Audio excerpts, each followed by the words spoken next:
the end of every unit, your teacher has a chance now to teach a lesson and the context to enhance. But what do you suppose our teacher has us do? He skips the lesson and makes us present a digital elocution needs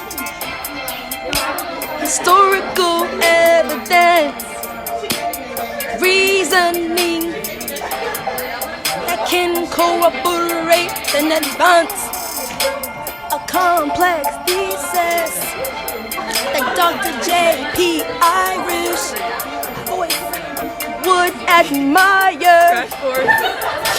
Then we drop this screencast like single that is fire.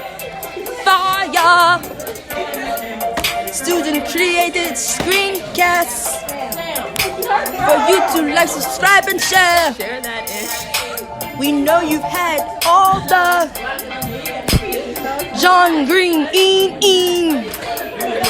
and Steve Himir that you can bear. Ow. If we have the most views by 10 p.m. Eastern on the fifth day, we earn 500 bonus points, which virtually guarantees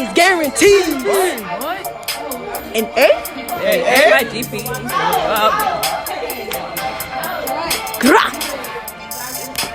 Without much more than that. Or I do. We present our digital LEQ. Welcome. We are Mr. Williams 3B class. Our topic was Caribbean versus North American slavery.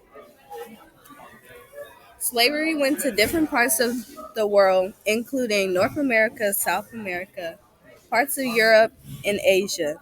As you can see from the picture, South America had the most slaves, and then the Caribbean, and then North America.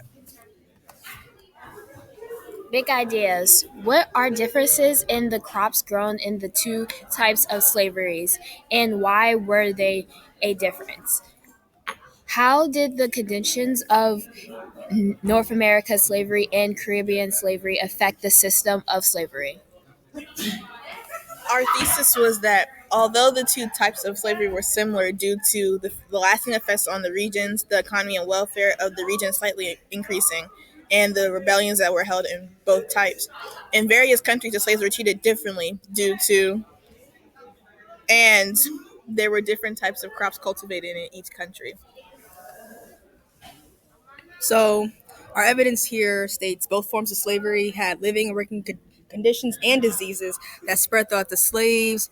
There were more in the Caribbean. There were more tropical diseases such as yellow fever, malaria, and the slaves, they were worked harsh and unsanitized.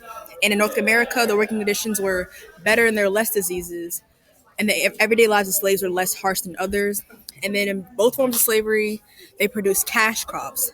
These crops were transported around the world, especially to Europe. While on American plantation, owners planted cotton and tobacco, those in the Caribbean cultivated sugar, and they found that growing cane in the hot and humid conditions led to fast exhaustion. In conclusion, slaves cultivated crops in each of its forms. However, the regions had different crops cultivated due to the different climate conditions. The conditions of the slaves in both regions also affected the slave system. The Caribbean form of slavery was filled with disease that led to successful slave rebellions, and in North America, the slavery was endured until the Emancipation Proclamation was signed at the end of the Civil War. Here are some photos of basically people working in fields and how they were working in fields and how they were pulling cotton and crops, and basically so you can see the difference in between the unsanitary with the gray pictures, and then with the ones with the color is you can see how it was more sanitary. And this is our sourcing. Thank Thank you you for for watching. listening. Oh, What were we? I thought you were saying that you were watching.